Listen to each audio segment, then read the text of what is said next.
What happens when late night's politest interviewer meets the internet's most polarizing duchess? And the monologue cue cards aren't the only things getting shredded.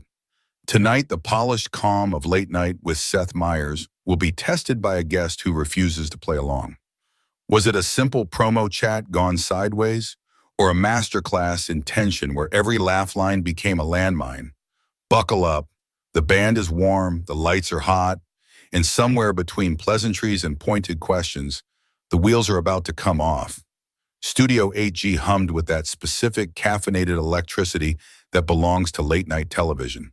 A scatter of nervous laughter from the balcony, the muffled scurry of stagehands, cue lights blinking like tiny traffic signals above the cameras.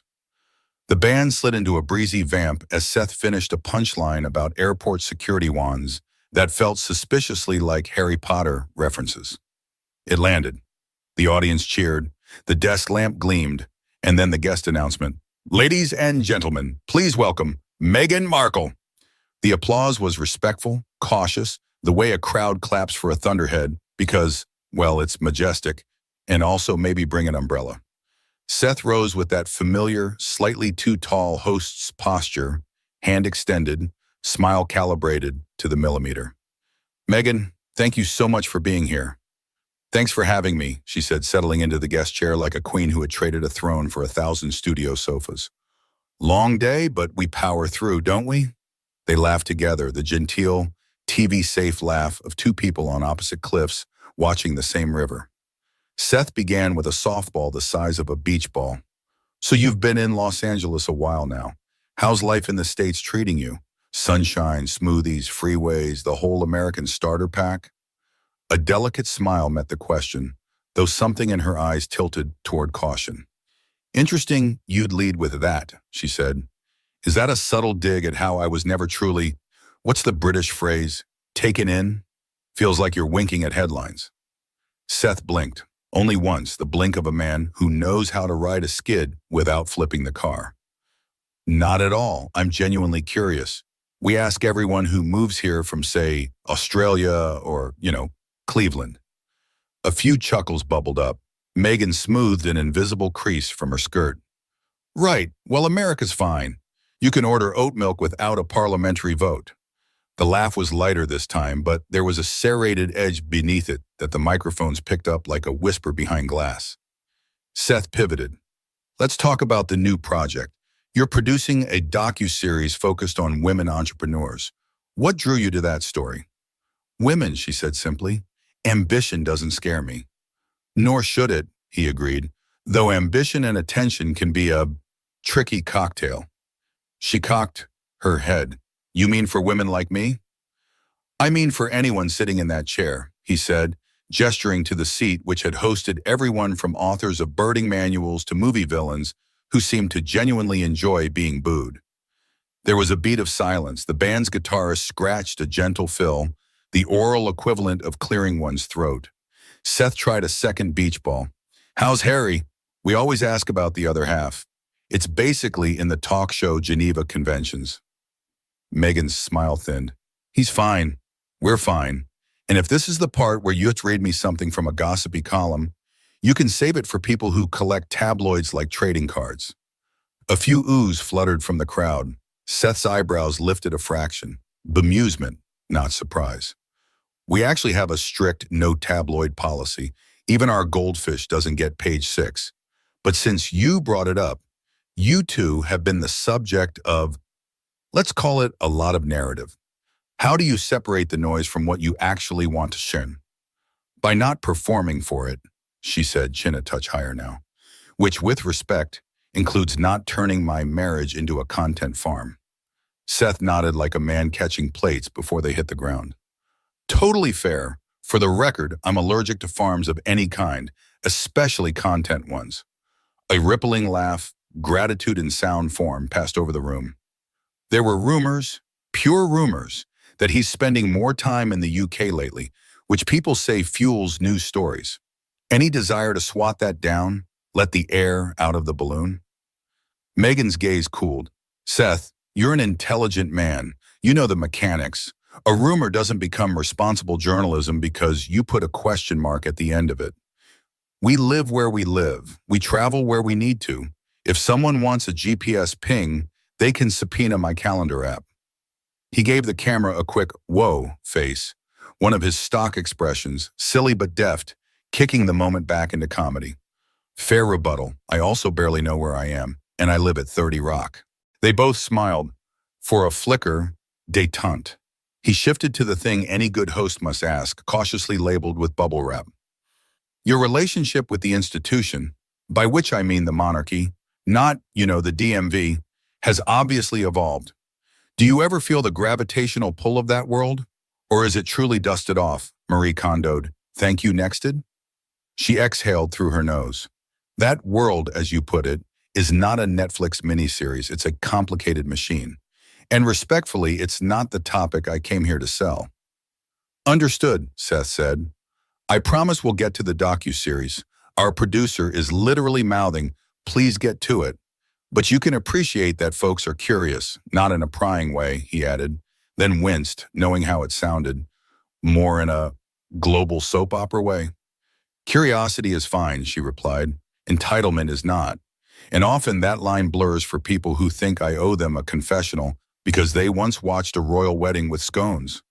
The studio air tightened slightly, like a sweater suddenly one size too small. Seth glanced toward the band. The drummer tapped a featherlight hi-hat, a metronome for the host's internal pacing.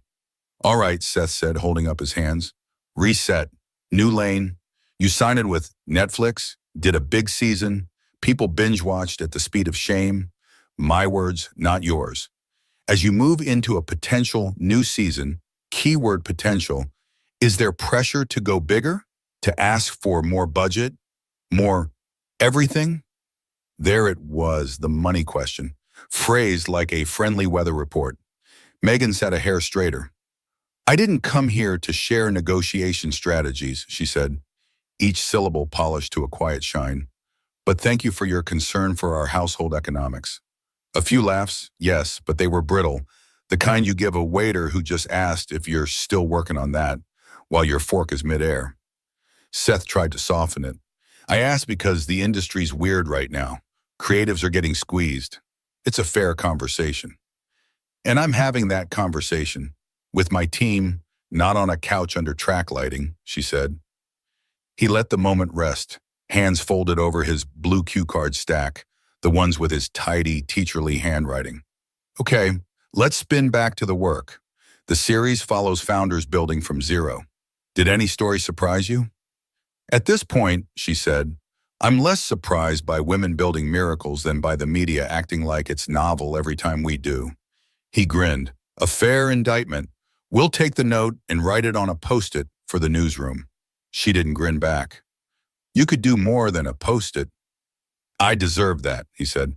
The audience laughed softer now. An audience isn't a single organism, but you could feel its attention balling into a fist. Seth shuffled the cards, a ritual more than a need. Card 1, ask about California. Card 2, ask about the marriage. Card 3, ask about the monarchy. He'd done it in that order, like stepping stones across a creek. Yet somehow his shoes were already wet. He risked a fourth stone. We also heard, and again, feel free to toss a shoe at me, that you pushed for more creative control this time around. That seems consistent with your broader message, right?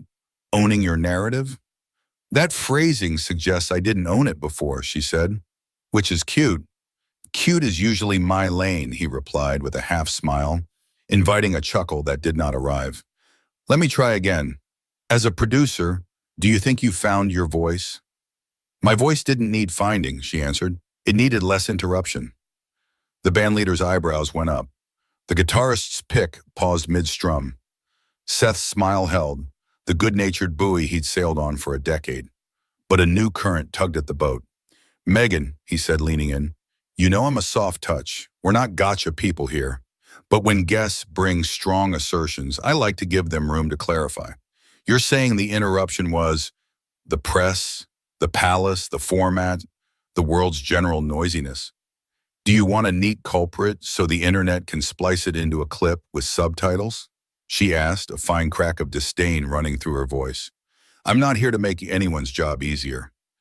He nodded slowly. Wild idea, what if we make each other's squeeze easier? I'll ask clearer questions. You can give me whatever answer you want. Nobody drags anyone on Twitter, and we all go to bed at a civilized hour. I don't live on Twitter, she said, and civilized hours are for people who aren't relentlessly dissected in theirs. A hush fell like a sheet over furniture. The show's floor manager, a cheerful woman who'd wrestled rock stars and senators into commercial breaks, hovered off camera, eyes teleporting between host and guest. Somewhere in the rafters, a camera whirring sounded louder than it should. Seth took a breath you could hear if you were listening for it. Okay, one more, then we'll dive into a clip. You've said you want to move on, but you also continue to speak about the past in projects that, let's be honest, we all watch. How do you square those goals? I square them by not letting people who never protected me dictate how I process anything, she said, voice steady, gaze like polished stone. If that makes some folks uncomfortable, that's not my assignment. He sat back, hands flat on the desk, a man feeling the slope change under his shoes. The laugh lines at the corners of his eyes looked weary for the first time all night. I hear you, he said, and he meant it. Did. I also hear our producer begging me to roll the clip. He turned to camera one. We're going to take a look at Meghan's new project. Very cool, very inspiring. When we come back, we'll talk about how you actually build something that lasts in a world with the attention span of a caffeinated squirrel. The audience applauded gratefully, as if offered a glass of water in a too-warm room. The band hit the sting. On the monitor, B-roll swelled, women in hard hats, a founder packing boxes, a kitchen table covered in sticky notes. But on the couch, the conversation had left a swirl in the air. Something not resolved, something refusing to be. Seth glanced sideways. Meghan straightened her skirt, eyes forward. Between them, the desk gleamed brighter than the rest of the set, like a referee's whistle laying still before the second half. Tonight, the clip would end. The show would resume, and every unasked question would be waiting like a coiled spring beneath the cards. The band's sting faded, the B-roll ended, and when the cameras cut back to Studio 8G, the temperature in the room felt noticeably different. The applause sign blinked obediently, the crowd clapped, but the energy was brittle, like glass polished to a shine but ready to fracture with a careless tap. Seth turned to Meghan with his trademark grin, but even the grin seemed tighter now, a little more rehearsed than usual. Great clip, he said, sliding his cards into a neater stack. Looks like a lot of inspiring stories. I imagine it must be fulfilling to shepherd something like that into the world.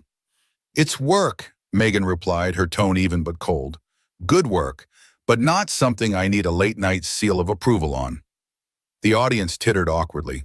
Seth nodded, not missing a beat. Fair. Still, our job is to spotlight things people care about. And people certainly care about you, Meghan.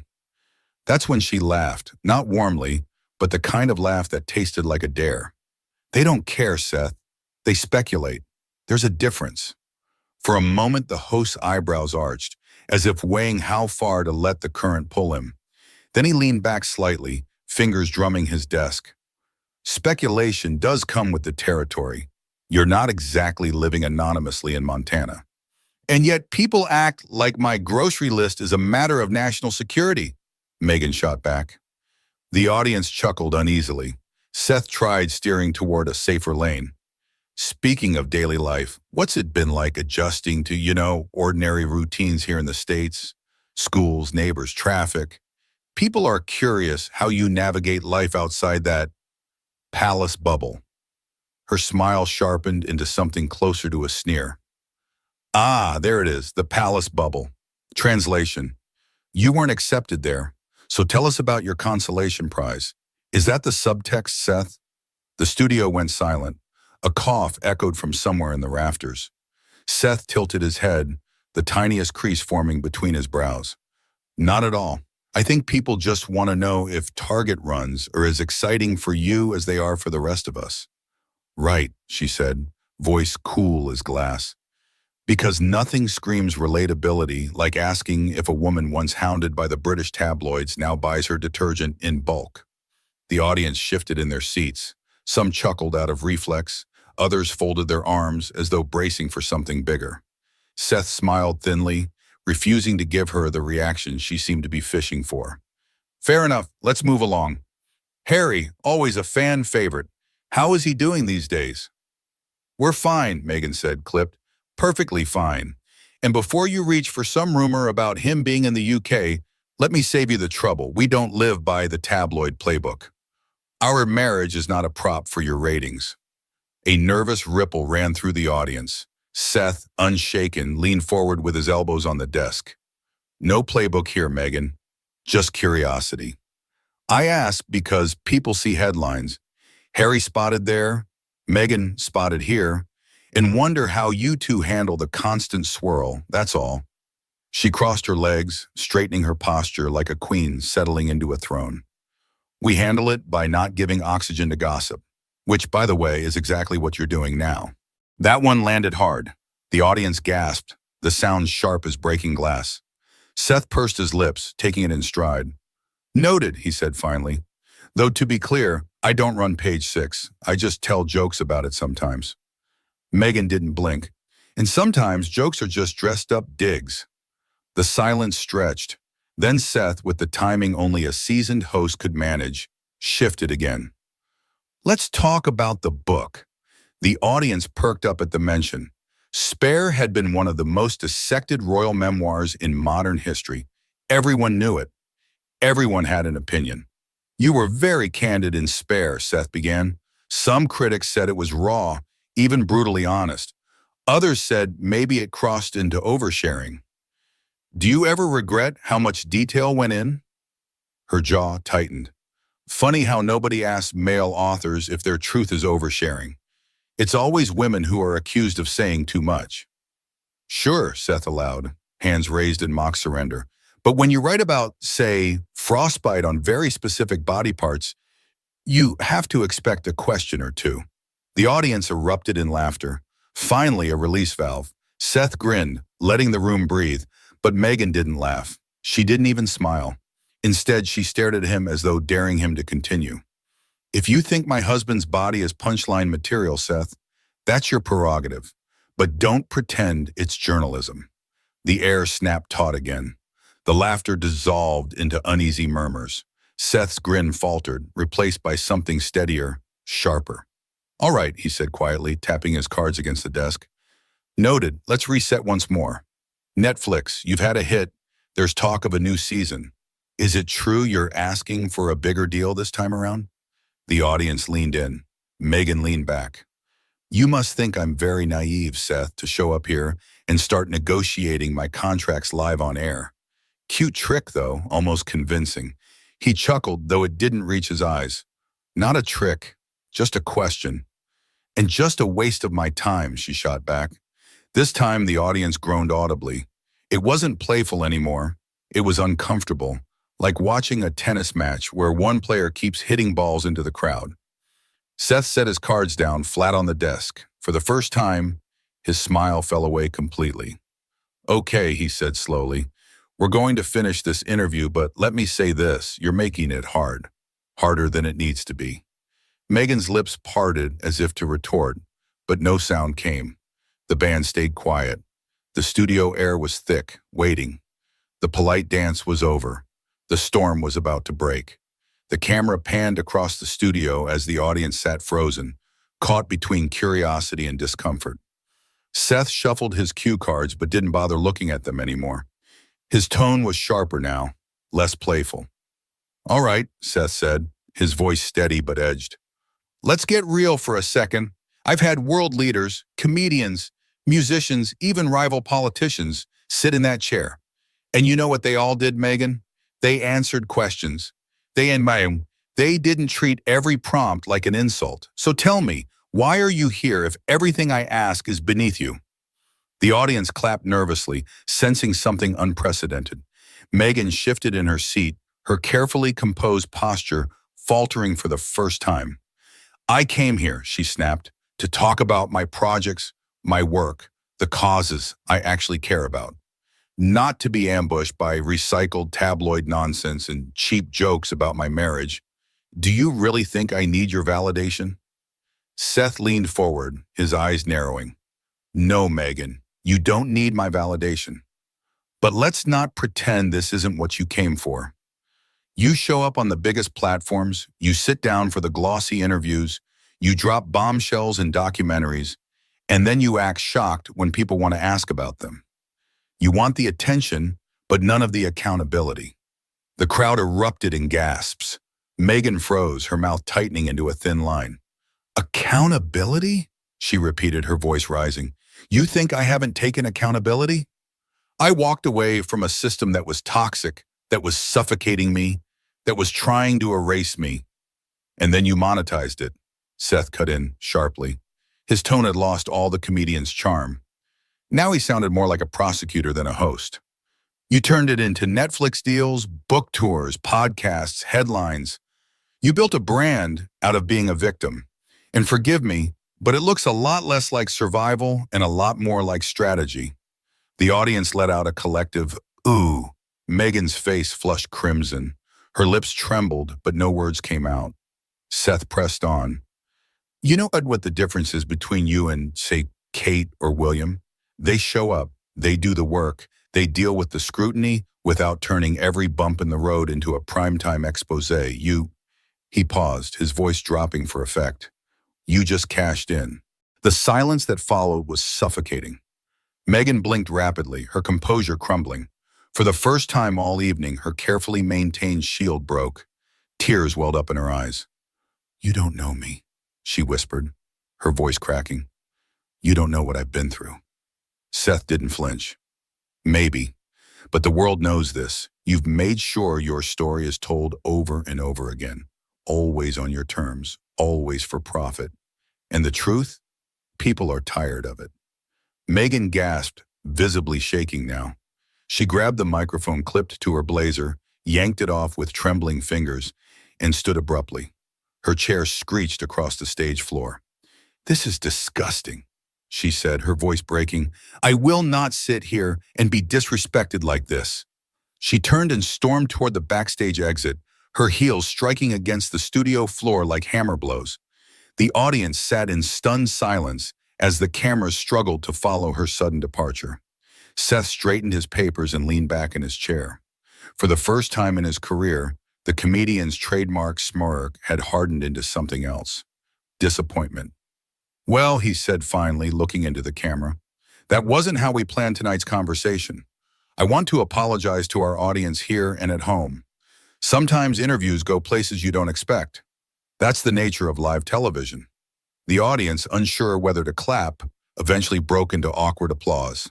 Seth gave a small nod of appreciation before closing. We'll be right back after this. The band played, but the usual playful melody now sounded hollow, underscoring what everyone already knew. They had just witnessed a career-defining television meltdown. And that's how it ended, an interview that started with charm and smiles, but spiraled into one of the most shocking walkouts in late-night history. What do you think? Did Seth Meyers finally say what needed to be said, or did he cross the line with Meghan Markle? Drop your thoughts in the comments below.